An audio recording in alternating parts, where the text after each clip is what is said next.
everybody. Welcome back to Sacred Health. I'm Carolyn, and today we get to interview Kiah Cortez about the Akashic Records. Hi, Kiah.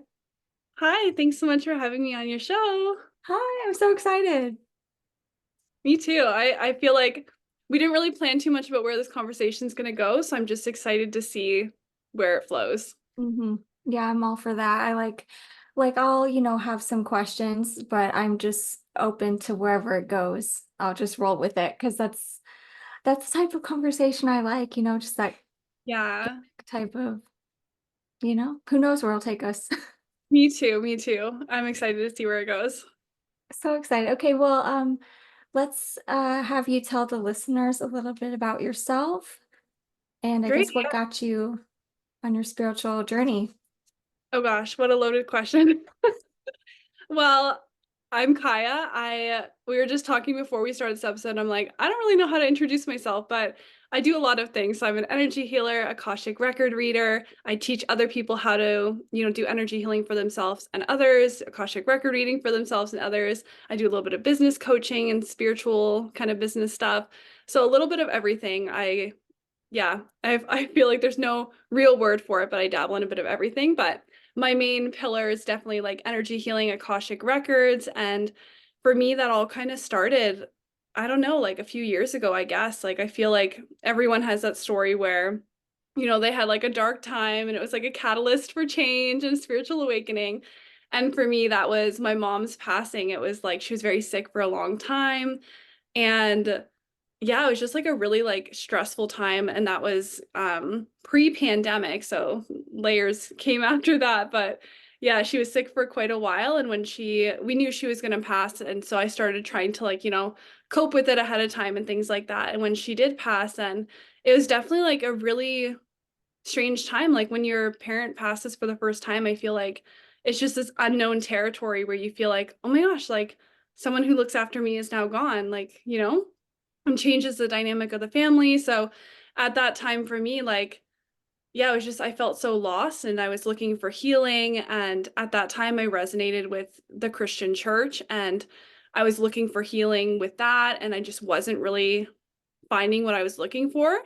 And so I kind of started branching out into like other forms of healing, like EFT tapping and energy healing and stuff like that. And I actually started feeling like, wow, this is making a difference, like making so much more of a difference than like this Christian grief counseling group that I'm going to and stuff. So that kind of got me interested in it. And so I kept, doing energy healing. And that was kind of like, what are chakras? Like, I want to learn more about this. And it kind of all just like spiraled out. And it was just like pulling a thread, And yeah, somehow I just ended up keep pulling the thread and I'm still pulling the thread and here we are.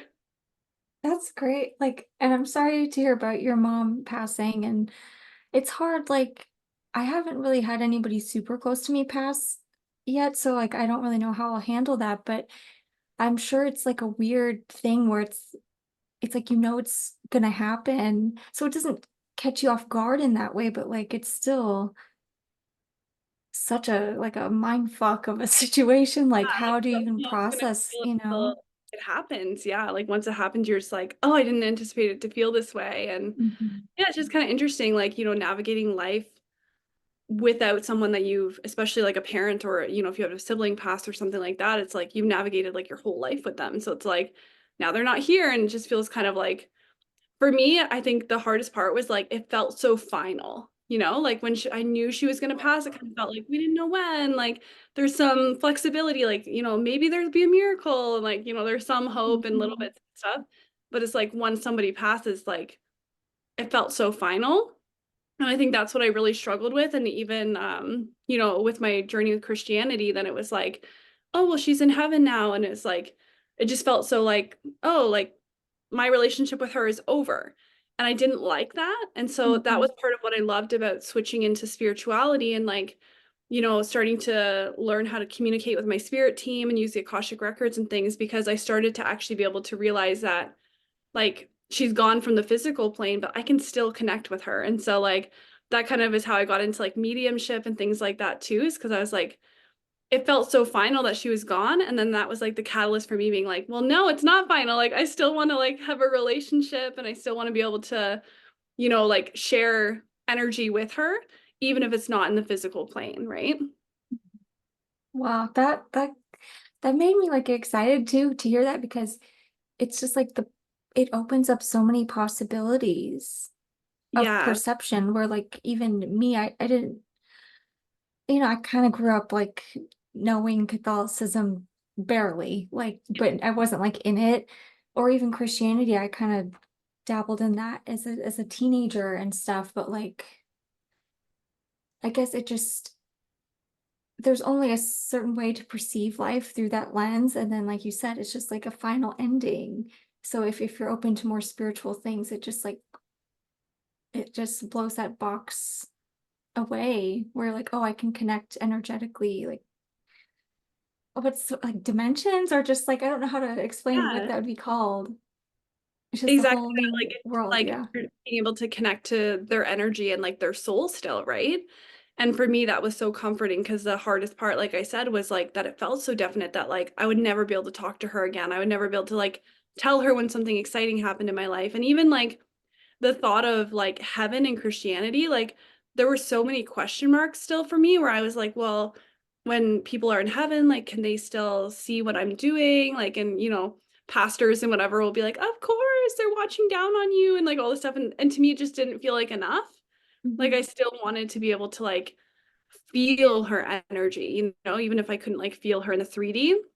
So yeah, it did open up a lot more possibilities where I thought like, wow, like I could still have a relationship with her in a sense. Like obviously it's very different, but I could still receive wisdom from her. I could still, like use the Akashic Records and stuff to do healing for myself and for her because she had a lot of trauma in her life as well. So Mhm. there's a lot of like generational stuff. And like for me too, like on my journey with healing, generational trauma, there were a lot of question marks that were left that I was like, I wish I could ask my mom about this, right?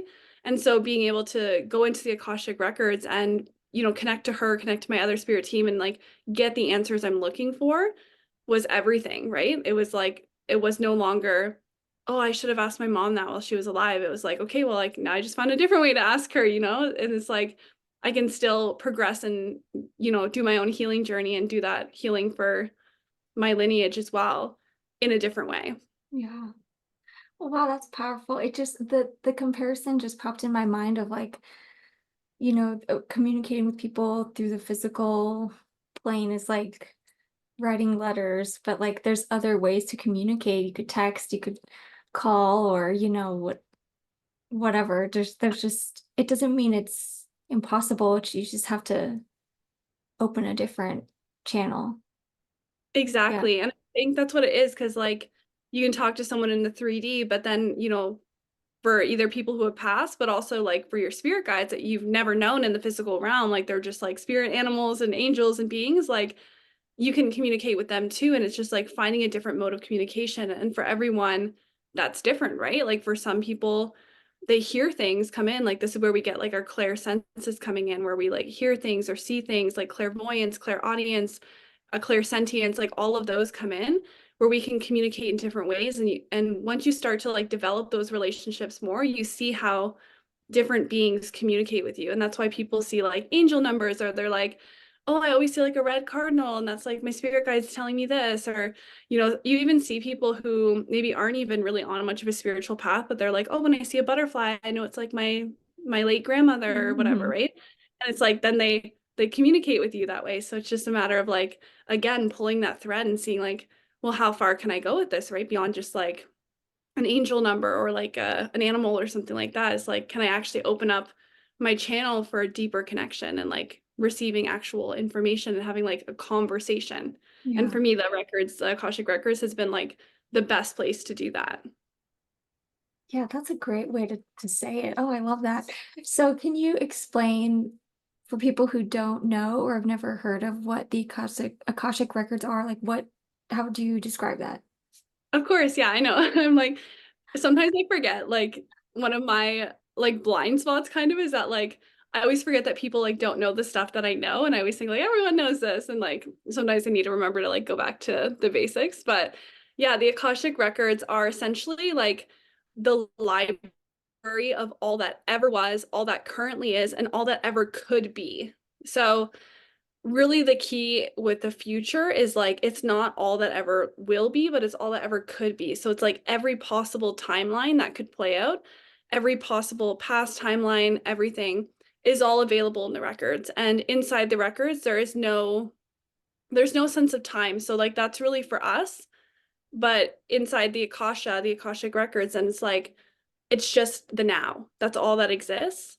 So everything's playing out at the same time, which means it's so easy for us to head into the records and do like, healing work. Because, yeah, a lot of people use the records for information, which is like probably my favorite thing to use it for too. But you can also do so much healing work in there because as you're healing something in the records, it's all in the now. So, like when you're doing past work or like manifestation work into the future and things like that, it's all like there's no time in the record. So it's all happening like energetically now, which makes it so powerful. So the records are really good for, going in, asking questions to your guides, connecting deeper to them, getting information like what is the root of why I keep repeating the cycle, or what is currently blocking me or creating resistance around more abundance. Like you can ask questions like that. You can also ask like, if I were to do this, how would that play out? Like how would that timeline, where would it take me, right? Like if I were to put out this offer in my business, like what would come of that? Like where would it go? Like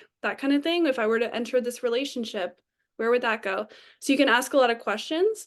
And in the records too, like I said, you can do some healing work where you can actually like go back to previous timelines, like in our perspective, like going back from time and actually do like healing. You can do manifestation work, any kind of like meditations or anything you do in the records are so powerful because it's all seventh dimensional. So you're kind of like traveling into the seventh dimension, and anything you do in there is like supercharged with that energy. So when I'm teaching people to use the records, I even say like even just in the beginning heading into the records and just doing nothing, like not asking any questions, just receiving the energy is like a healing in itself because you're receiving that higher frequency, which is raising your own vibration, right? So there's so much that you can do inside.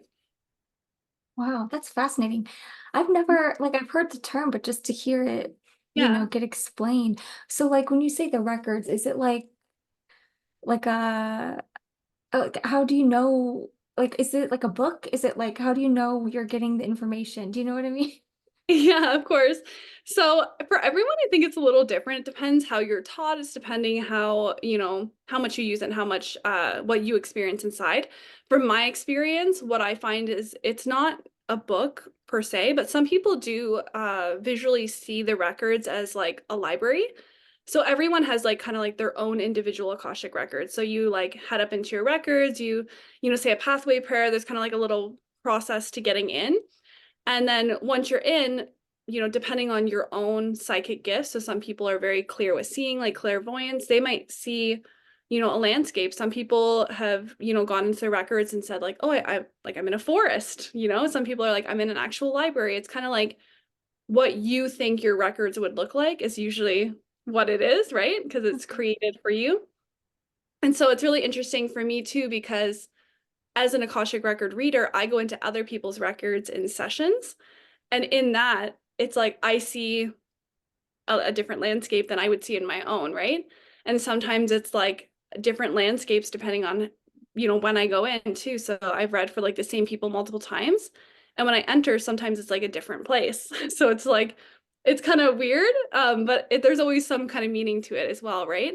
It's just infinite. So yeah, like for everyone, I think it's a little bit different. Some people do ask information and visualize actually like opening a book and looking for that information. And it kind of makes it feel, I think, more tangible. For me, for some reason, whenever I go in the records, it's kind of like the sanctuary library setting for me. And there's like this big round table in the middle, and I go and sit at the table and I like invite my spirit guides to come and sit with me, and we kind of have like this round table discussion, and it's really interesting, and there's no really books involved, but I'm just communicating with them, we're just chatting. So I'll ask a question and they'll be like, oh yeah, like here's the answer and things like that. And it's more of me like receiving from my guides than it is me like visualizing looking at a book or something. Mhm. Wow, that's so neat. Oh my gosh. And how, like, is it so cool to be, it's like one thing to see, within you, how it appears to you, but then to like read people and just to see all the differences of how it could appear. Like that sounds so neat. I know, and I think it really like says something about the person too, because usually when I'm doing a reading, I'll like, open up the space, say the pathway prayer, kind of like set the tone for us and get grounded in. And then once I'm inside, I'll share with them like, okay, this is what I'm seeing immediately. And I share, whenever I enter my records or somebody else's, I'll see the landscape. And sometimes there'll be like initial beings and messages that will come forward right away, or like things I hear that are like immediate to share. And I just share whatever's coming through initially before we really get into like their questions and stuff. And it's interesting because like almost every time I'm like, okay, this is the landscape I'm seeing. And it means something to them. Like whether it's like, oh, I actually live in a landscape like that, or I'm thinking of moving to a landscape like that, or like I'd love to vacation somewhere like that. Like whatever it is, like some people are like, oh, I've been thinking about like, spending more time by the beach or something like that. And so it usually means something to the person, but it's different for everyone, which is really unique. Mhm. That's so cool. Oh my gosh. So how, well, I guess let me backtrack. So what was your experience like the first time you tried this? Like tried going into my own records. Mhm. Yeah, I feel like the first time I did what I teach like my own clients is like I just went in with no expectations and just went in to like experience it without questions. And I think the first few times I went in, I was just kind of like, am I doing this right? Like, what do I do? Like, I felt a little nervous. It was like quite early on in my spiritual journey. It was before I ever did like channeling energy or anything like that. It was kind of like I did Akashic record work before I ever did like energy healing work. So it was like quite early. And yeah, I just remember like I wasn't, I think, super confident in my own intuition yet. But I think the Akashic records and working with them and practicing is what really helped me to open up my channel more. But the first time that I went in, I definitely just kind of felt like, I think I remember feeling like the frequency, and I was like, this feels weird. And it just felt really like important. And I remember feeling like, I don't want to do anything wrong. And like, I felt like a lot of pressure, which is totally not. But I remember, yeah, just feeling like this energy. And I remember I would always hear like helicopter noises almost. And I was like, what is that? Why do I keep hearing like helicopter noises? And eventually my guides were like, oh, that's just like the energy, like pulsing and everything that you're hearing. And I was like, oh, that's really cool. So, yeah, the first few times were definitely just like going in, like feeling the vibes. And then as I got more confident, I would, call for different beings, like with protection and everything, and start to learn different ways to channel information, whether it was like just listening or doing like some like stream of consciousness writing is like one of my favorite things to teach clients and for myself is like I would just say like, okay, pen and paper, like what do you guys have for me? And I would just start writing. And so you're just not thinking about it, you're just like writing. And all of a sudden I'd have like pages of notes and like different things. And they'd tell me to look up different like spirit animals and numbers and things like that, like all these like different codes. And I was like, okay. And I would lead the records and like look into it all and piece it all together. But as time went on, then they communicated with me in like various different ways. And it all just kind of tumbled from there. But yeah, the beginning was definitely very unknown and very like awakening. Like I feel like that was Mhm. like one of the biggest catalysts to my spiritual awakening in general was like learning to read the records. And I was like, yeah, one day I would love to do this for other people too. Yeah, wow, that's so cool. And when you said like you got, you start writing whatever's coming to you, and then you like are looking up all these different things, that sounds like it'd be in a movie or something, where they're like getting Yeah, clues and they need to, look for to get the message. But it's like that sounds like so much fun yeah, it to really built just confidence get that too, right? insight. Yeah, it was such a confidence builder in my channel too, because like I was just like, I'm just gonna write down whatever's coming through, whether I think it means something or not. And sometimes they would give me like a bunch of like numbers and animals and stuff to look up. And I was like, what the heck? Like, am I even channeling this properly? Like, am I just making up animals in my head? And I would like look them up after I like closed out the records, and they would all mean the same thing. Like, they would all mean like, intuition or confidence or something like that. And I'd be like, okay, so they are all under the same meaning. So then it started to build my confidence that like, all these things that were coming through meant the same thing. So it was my channel receiving that information. It wasn't just me making it up, right? Mhm. Yeah, I could see how that would totally boost your confidence. And just know like, oh, because it's hard to like know like you, it's not like you have like feedback right away to know like what's No. happening. So yeah, until you like get the feedback yourself after reviewing, it's then like, oh, okay, I did it. Exactly. And I think that's what they knew. Like they knew, I think, like my guides, that I was feeling kind of like, is the information that's coming through real and stuff like that? And so I think they intentionally would give me information that I could piece together and realize like was actually something, right? And I remember one time that that was like one of the first times I connected with my mom, and she like gave me a message to give to my dad, and I was like kind of like, should I do it? Like I don't know, like he doesn't really believe in this kind of thing. Like I'm new to this kind of thing. Like what if it means nothing to him? And I remember telling him like, I think I told him like I had a dream. Like I was like, I had a dream, Dad, and like, Mom said this, like, and he was like, that's so weird. Like, that means something to me and whatever. And I was like, interesting. Okay, okay. And that kind Yeah. of boosted my confidence too, because I started to realize like, you know, messages were coming through and they meant something to other people. And that's when I started to really think about like, well, I channeled this message for my dad, which was just random, but like, what if I could channel messages like this for other people, like as a job and stuff, right? Like, what if I could do this for others and like, whether it's connecting with loved ones or just their spirit guides and give them information that they need to like, experience more growth in their life faster, right? Yeah. Yeah, because that would be so, I mean, yeah, that I'm just thinking about it in terms of myself, like just getting that outward insight. Because Yeah. we were kind of talking about this, outside of the Zoom of like, I get in my own way. And it's like the ego, I don't know, I guess for me, it's hard to differentiate between like, what is intuition? What is my ego? Yeah. So, like, how can somebody begin to work on that and Yeah. like So learn to whether separate it? whether it's inside the records or not, this is a really good thing to think about because there's a lot of times where ego can come in a way that we think it's intuition. And that's something I was talking about recently with a client. And there's also times where intuition comes in and we just like, yeah, like second guess it, which is really the ego coming in. So the easiest way that I like to explain it is intuition is often that first initial gut feeling. Like if you were to ask yourself a question like, should I do this? And the just split second initial thing that comes through is usually intuition. And then like half a second later, your ego will come in and like snap. So that's why I think people have so much trouble with deciding between it because like they both occur kind of like in the same second and you have to be like quick to catch it.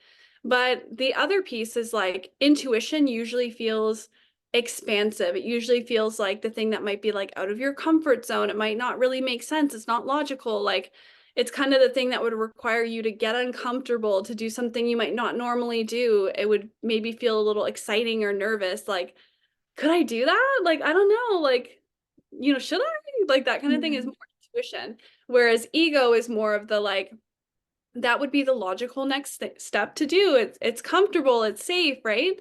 It's like your ego always wants to keep you safe ultimately. So whenever you're making a decision and there's like a choice that just feels really safe and really comfortable and just feels like it's not going to stretch you at all, usually that's ego.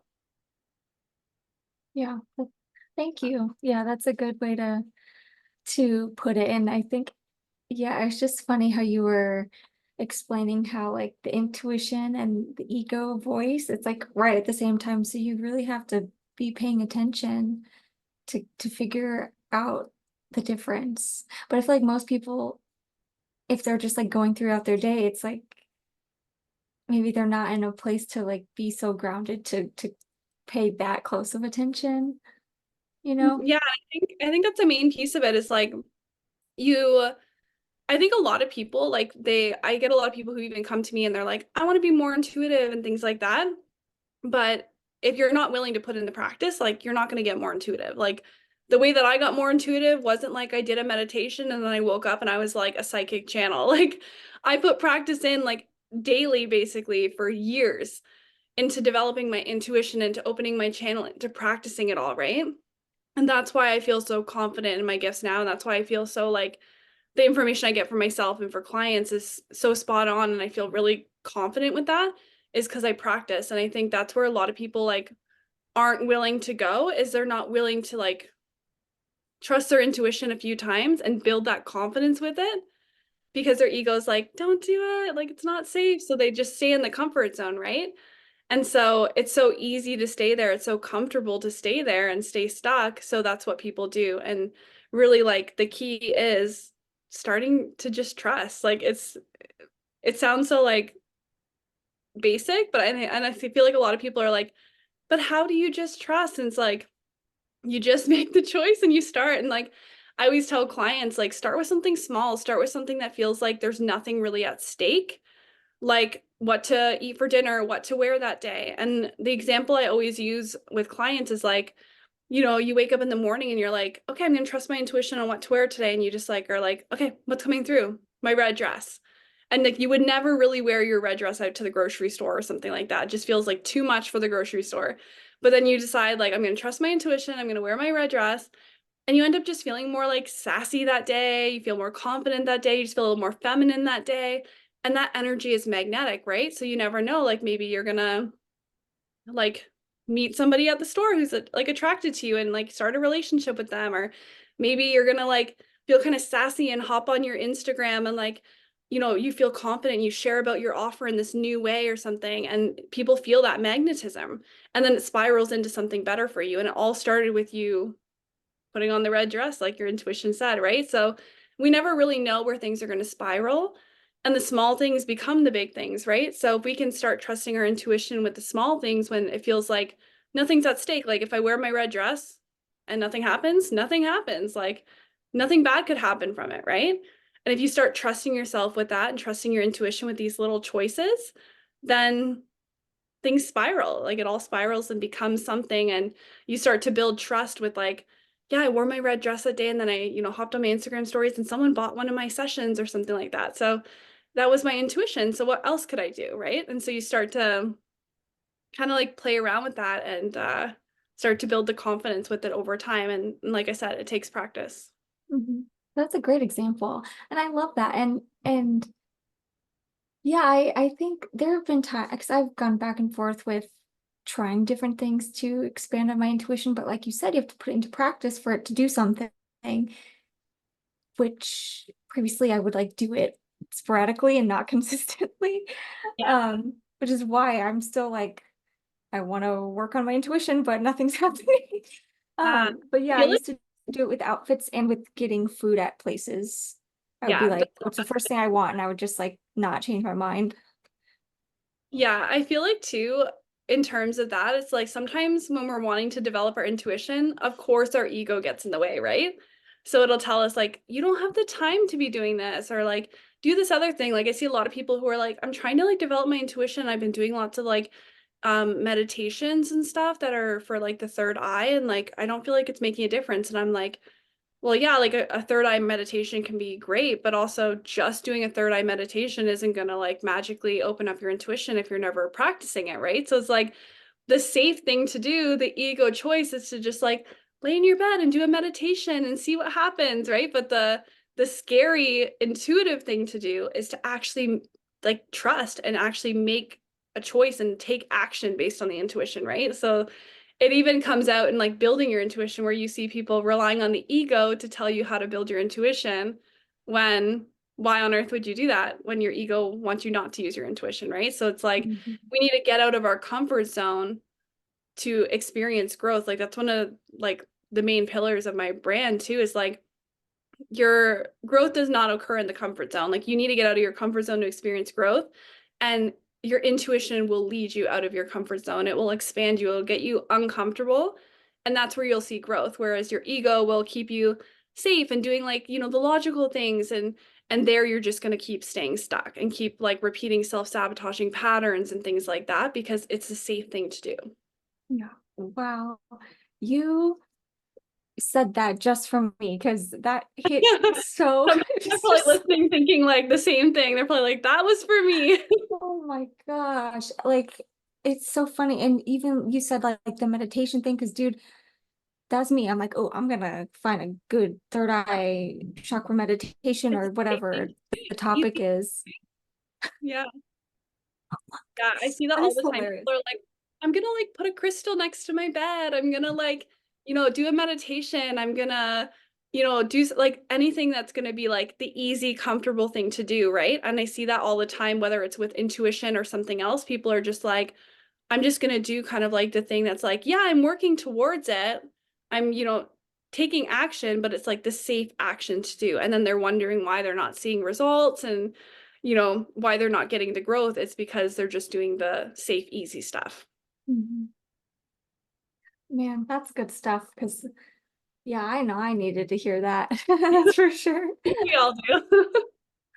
Oh my gosh, that's so funny. So, for somebody, yeah, I guess for to talk about expanding on intuition more, would you say the stream of consciousness writing is like another good starting point?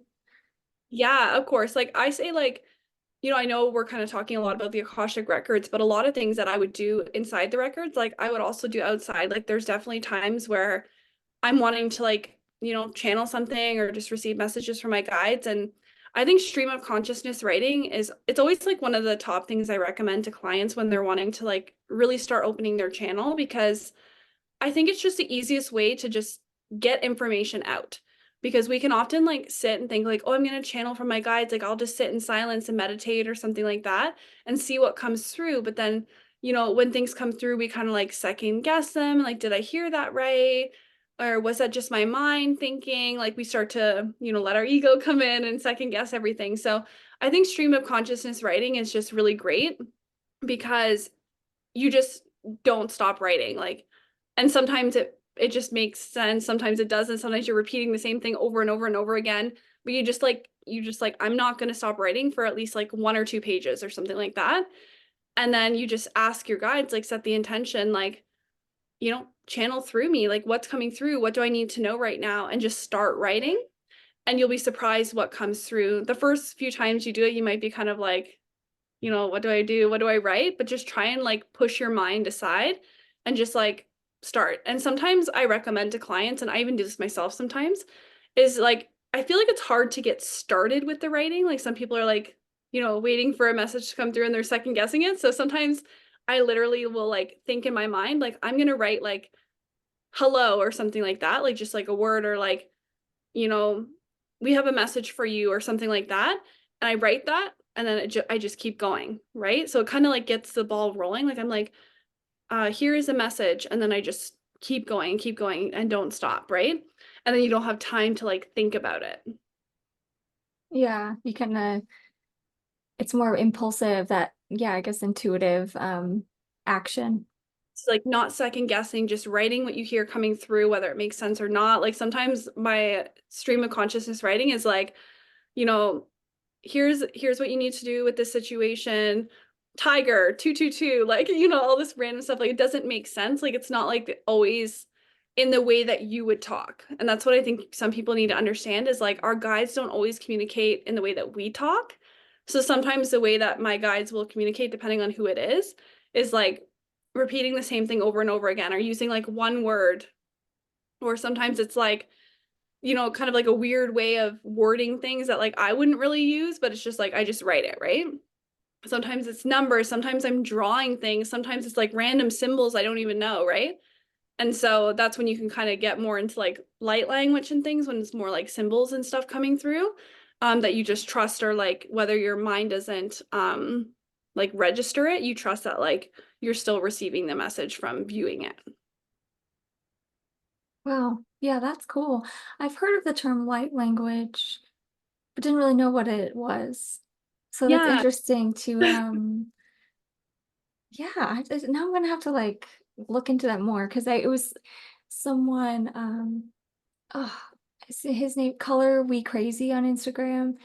He did a song. His name is Daniel, but he did a song and he said it was like in light language and it was and some of the words were like English and then he was saying these other words and I thought he was just doing that kind of like, you know, improvisational like it's not English, but it's like you're making Sounds. noises. Yeah, sounds. Yeah. And That's but like I didn't make that connection. That's what it was. yeah, so essentially like in a nutshell, light language is like it's a language of sorts that is like communicating directly to your soul. So it like bypasses the mind, it bypasses the ego, the consciousness of us, and it speaks directly to your subconscious and your soul. So like when when someone like either speaks light language, or light language can be like hand symbols too, it can be like written symbols. So it's kind of like diverse that way. And whether you're viewing it or hearing it, the idea is that it just bypasses the conscious mind and speaks directly to your soul. So you receive that message instead of like your mind being like, that's not true or something like that, right? So that's kind Mhm. of the idea of it. So yeah, light language is very activating. Like I use it a lot in my energy healing sessions and stuff, like usually spoken, but sometimes like hand symbols as well. And yeah, essentially it's just like receiving information and stuff that only your soul will really recognize. And so yeah, so it doesn't sound like English. You won't be able to understand what people are saying or what you're viewing, but your soul will understand. And that's kind of the idea behind it. Mhm. Wow, that's so cool. And what's making that kind of like connect for me is the song that I was talking about that Daniel made.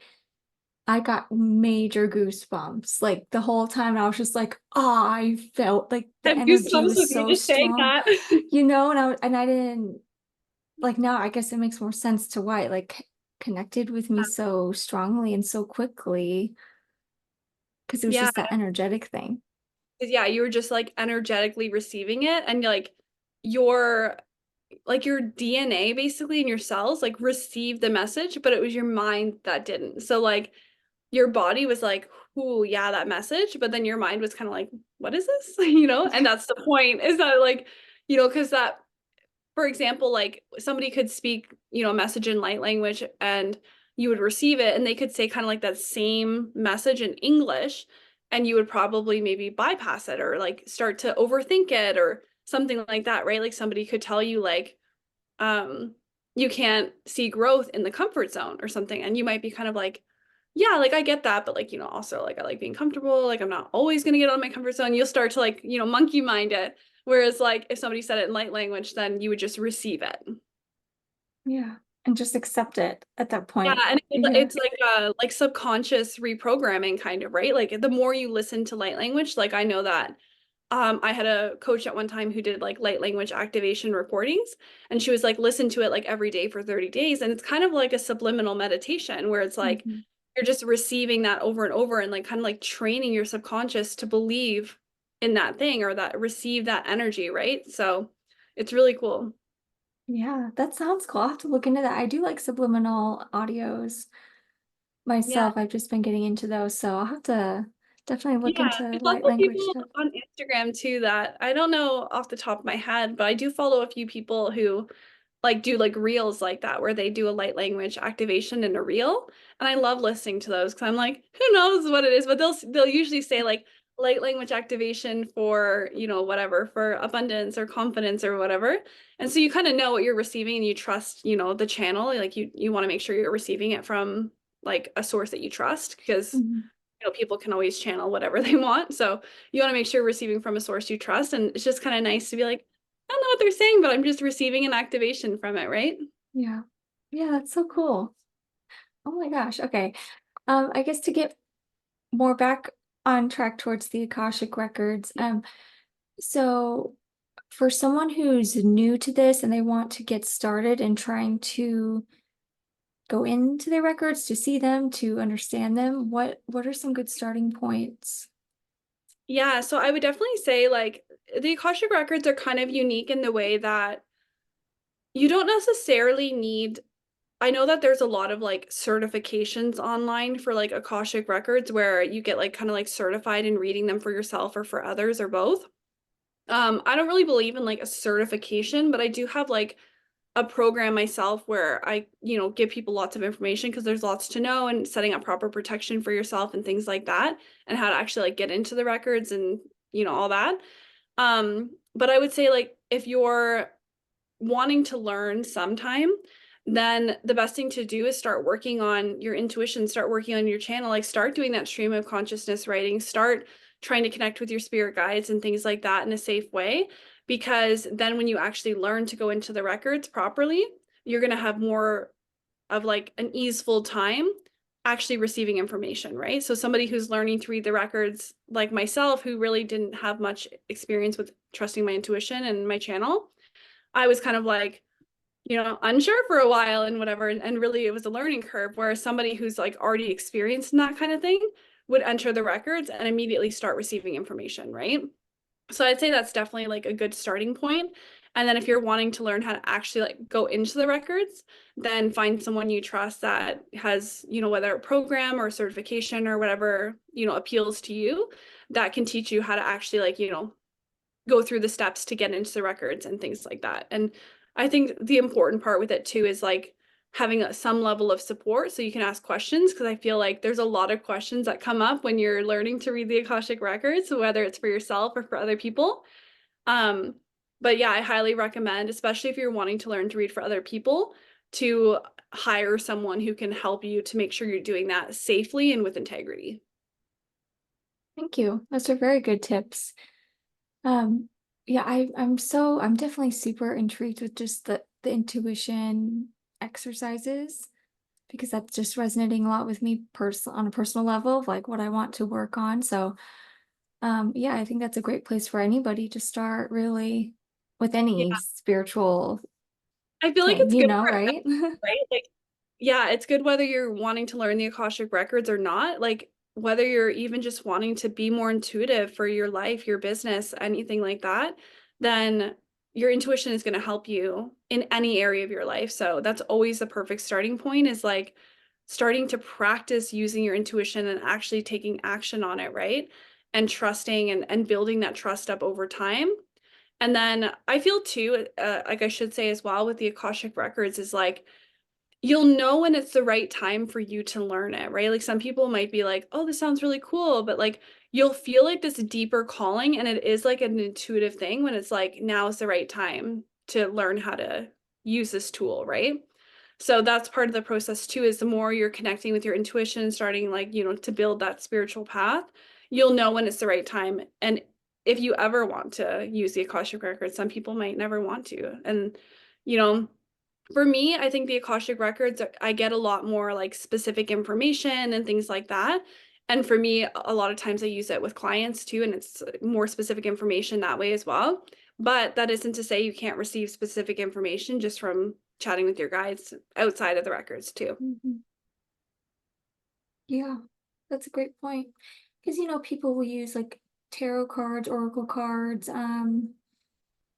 even just like channeling without, I guess, just by talking to, a mediumship, like you said. There's so many different ways to get insight.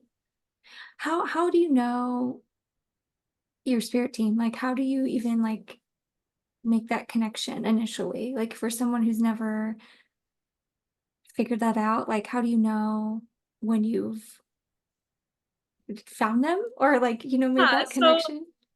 by spirit team, like I wouldn't really say it's like always a core team.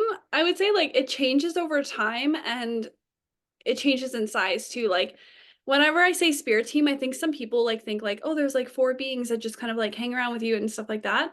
And that's not really the case. You'll find in different seasons of your life that there's like some guides that are closely linked with you a lot, and then they like come and go, and like, you work with different types of beings at different times, and you can call different beings forward if you want to and things like that. So yeah, it's kind of like different for everyone in terms of like starting communication. I would definitely say like it's very intuitive. Like it's very like, who do I want to connect with? And a lot of people like to start out by like connecting with angels or, past loved ones, something they feel like maybe kind of a connection with, because it's easier to like open up that channel. But that being said, you don't necessarily need to know who it is, but you just need to know that they're there with good intention. So something I always tell clients and like anyone is like, when you're communicating with a spirit guide, you just want to make sure that you're verifying like they're there of the highest love and light, like they're there for your highest timeline, things like that. And from there, you don't necessarily need to know like who they are specifically. So in the beginning, like sometimes I'd be like, I feel like I'm connected to like an ancestor or like somebody that, is part of my lineage. And I wouldn't know who it is, but that's, I didn't need to know for the message they were sending through at that time. I didn't need to know who I was connecting with. So it's kind of just like, sometimes I would just feel like, oh, there's a being in my presence and they're giving me a message. So I just receive it and I don't need to know who. But Mhm. if you do have like a past loved one or something, you could specifically try like, calling them out and things like that. And, just verifying they are who they say they are and things. But that can be an easy way to start as well as like choosing someone is on the other side kind of thing. Yeah. That makes it, I think, easier to understand for us, like as humans trying to open our minds to like outside possibilities, or just kind of expand on things. I think sometimes our human brain can be really limiting and like, yeah, just like stubborn, I guess.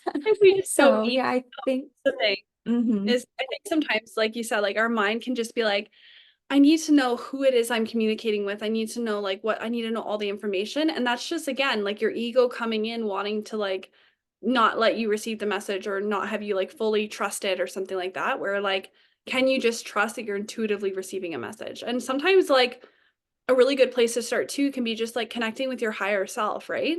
Connecting to like a future version of you or something. So it's like you're not connecting with a different being, but you're just connecting with yourself in a different energy. And that can be like you can receive lots of insight and information from them as well. hmm yeah, that's so cool.